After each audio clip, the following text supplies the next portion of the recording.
Have you ever stopped and wondered, what's the real purpose of all this? I mean, why do we keep going through the same highs and lows, joy, sorrow, success, struggle, over and over again? It sometimes feels like life is on repeat, and the question naturally arises, is there a way to break free from this endless cycle? Hi everyone, welcome back to another episode of Buddha's Wisdom. I'm Peter, and as always, it's great to have you here. If you caught our last video where we talked about karma and how it shapes our lives, you'll know we're diving deeper today. If you missed that one, definitely check it out after this video. In this episode, we're going to explore one of the most profound and fascinating concepts in all of Buddhism, samsara, the endless cycle of rebirth. Picture this, a massive wheel turning endlessly through time, each spoke representing a different life, an experience, a moment of joy or sorrow. That's samsara.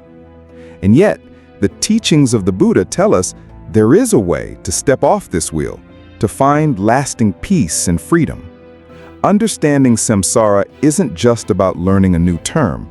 It's like discovering a key that can unlock the door to liberation, to true happiness that's not bound by temporary circumstances.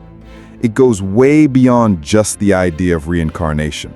It's an entire system of cause and effect, desires and attachments that ties us to this continuous cycle of existence. So, come with me on this journey today.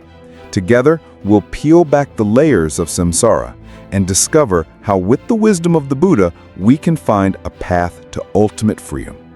All right, let's get into it. So, what exactly is samsara? In simple terms, samsara refers to the continuous cycle of birth, death, and rebirth that all sentient beings go through.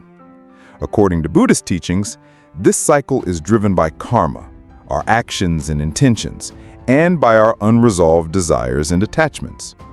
When people hear reincarnation, they often think of a soul jumping from one body to another after death. And while that's partly true, samsara encompasses something deeper. It's not just about the afterlife. It's about this entire cycle of existence: birth, life, death, rebirth, and the experience of suffering within it. Each time a being is reborn, they enter a life filled with inevitable suffering: birth, aging, sickness, and death.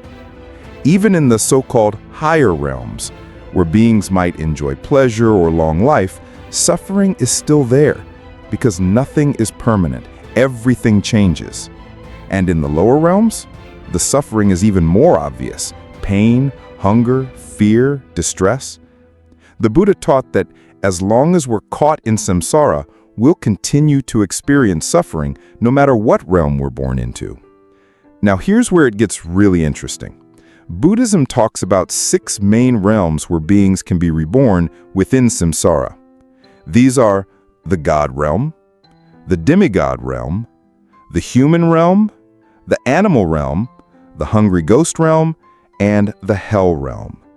Each realm comes with its own flavor of suffering or happiness, and which realm we enter next, that depends on the karma we've accumulated in our current and past lives.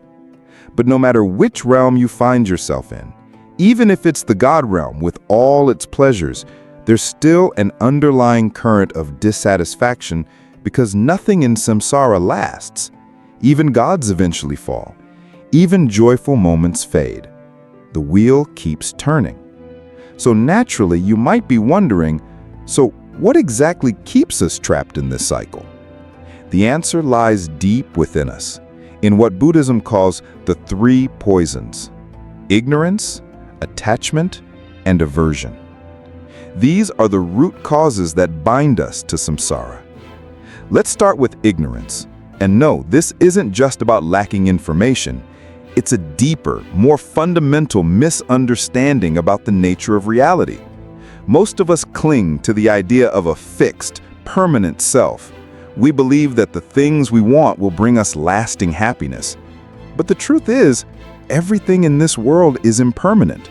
Nothing stays the same. When we fail to see this, we set ourselves up for suffering. Next is attachment. This is that craving, that deep desire we feel when we encounter something we like, whether it's a relationship, a possession, or even a pleasurable experience. We want to hold on. We want it to last forever, but nothing does. When these things inevitably change or disappear, we experience pain, disappointment, and dissatisfaction. Finally, there's aversion, the flip side of attachment. It's our instinct to push away anything unpleasant. We don't want to feel discomfort, pain, or fear, so we resist. But this resistance creates even more suffering, locking us into negative patterns of emotion and behavior. Together, these three poisons weave a tangled web, a web of craving, aversion, and delusion that keeps us stuck on the wheel of samsara. We chase what we want, avoid what we don't want, and misunderstand the nature of it all. This leads us to create karma, both good and bad, that keeps propelling us into future rebirths. But here's the good news. The Buddha didn't just explain the problem, he gave us a path out.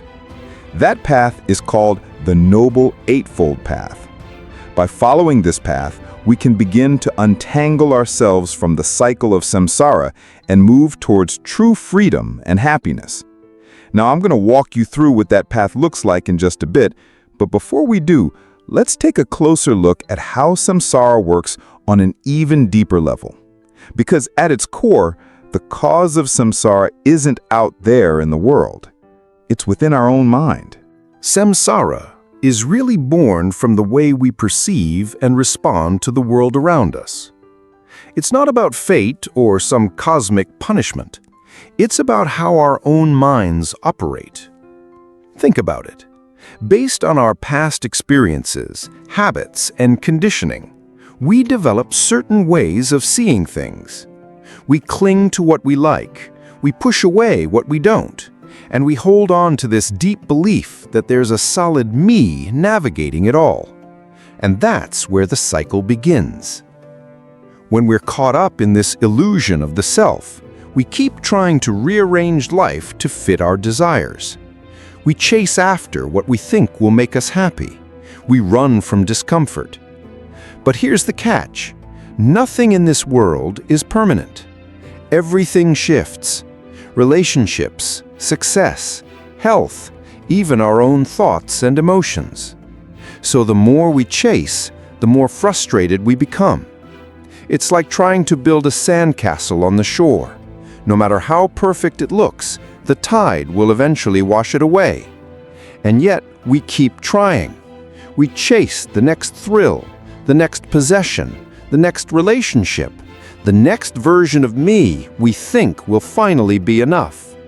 We run from the things that scare us, thinking that escape equals freedom.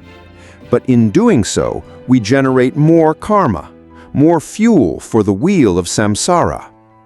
And that's why the Buddha emphasized understanding the true nature of reality is the first step toward freedom.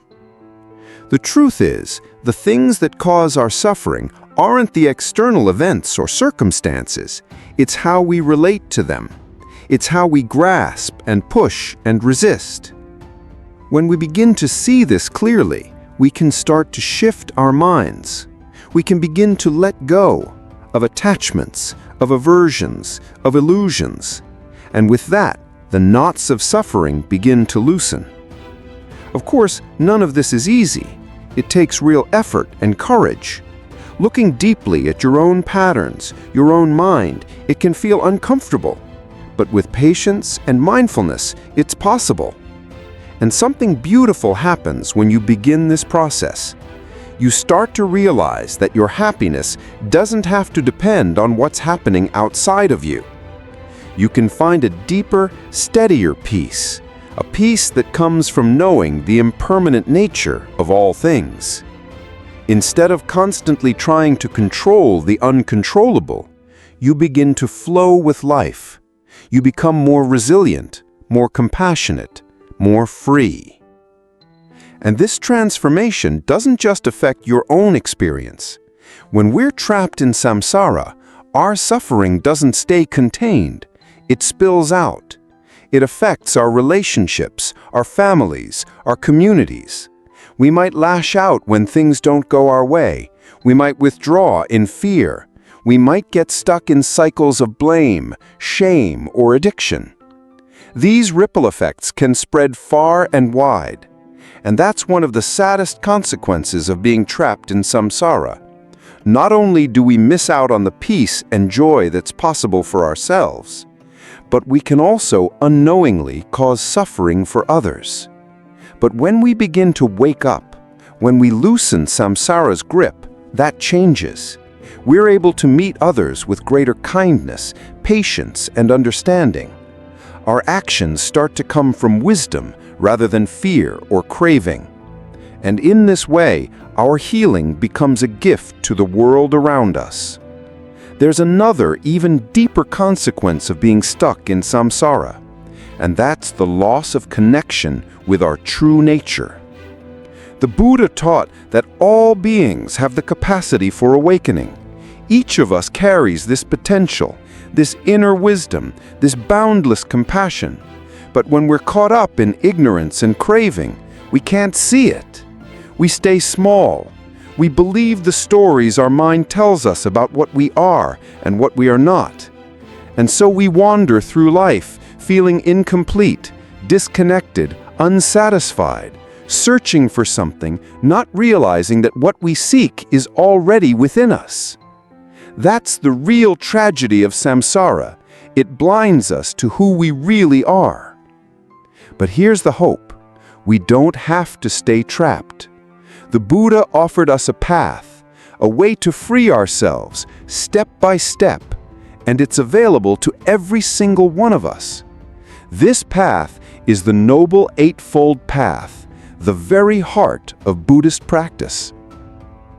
It's not about withdrawing from life. It's about living in a new way, a way that leads to deeper wisdom, greater compassion, and ultimately liberation from the cycle of suffering. Let's break it down. The Eightfold Path consists of right view, right intention, right speech, right action, right livelihood, right effort, right mindfulness, and right concentration. At its core, this path is about transforming the way we see and engage with the world. It helps us develop wisdom, seeing clearly the causes of suffering and the way to freedom. It helps us cultivate ethical conduct, living with kindness and integrity. And it helps us train the mind itself, developing clarity, focus, and resilience to meet life's challenges with wisdom and calm. And as we walk this path, something begins to shift. The grip of samsara starts to loosen. We begin to experience moments of true peace, not dependent on external conditions, but arising from within. We start to see ourselves and others more clearly. We act with greater kindness, we suffer less, and little by little, we move toward freedom. But this isn't a path of instant results. It requires dedication, practice, patience. There will be days when old patterns arise, when doubts creep in, when it feels easier to fall back into familiar habits. And that's okay. The important thing is to keep going, to bring mindfulness and kindness even to those challenging moments, to remember that every step on this path, no matter how small, is a step toward liberation. And when we walk it with sincerity, with heart, the rewards are profound. As we keep practicing, step by step, we may start to notice profound changes in how we experience life. Our relationships can become more harmonious and authentic because we're no longer reacting from old patterns of craving or aversion.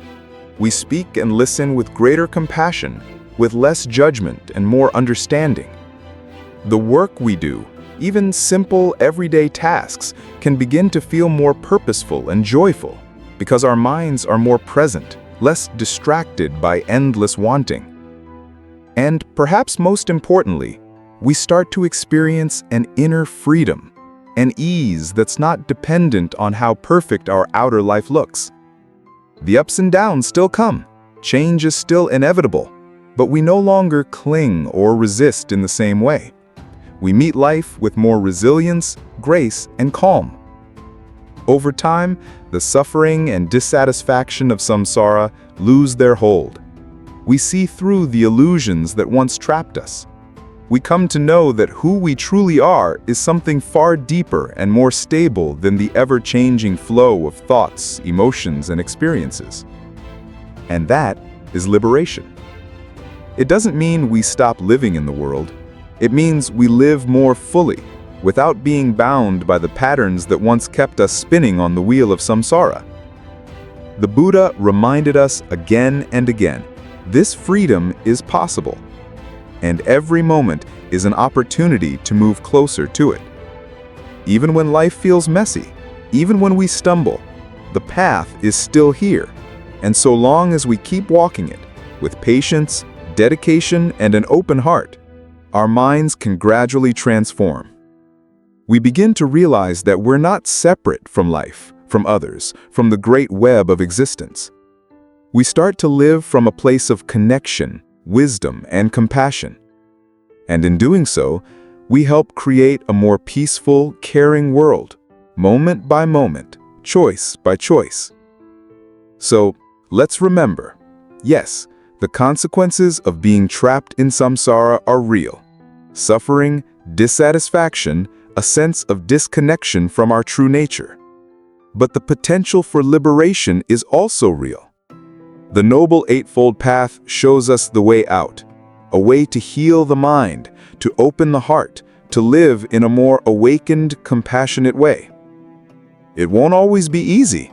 There will be moments of doubt, times when old habits resurface.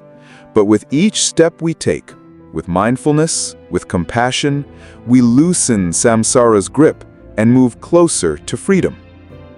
And you're not alone on this journey. In fact, community, spiritual friendship, is one of the most important supports on this path. By connecting with others who are also walking this way, we can encourage each other, share our struggles and insights, and remind one another of why this path matters. That's why I want to take a moment now, as we near the end of today's reflection, to say thank you for being here, for being part of this growing community of people who are seeking wisdom, peace, and freedom. Together, we've explored the nature of samsara. We've looked at the root causes of suffering, ignorance, attachment, and aversion. And we've seen that through the Noble Eightfold Path, we can begin to free ourselves from this cycle. So I invite you, keep practicing, keep showing up for yourself, for others, be patient, be kind, and trust that even when progress feels slow, each moment of mindfulness, each act of compassion helps to transform your mind.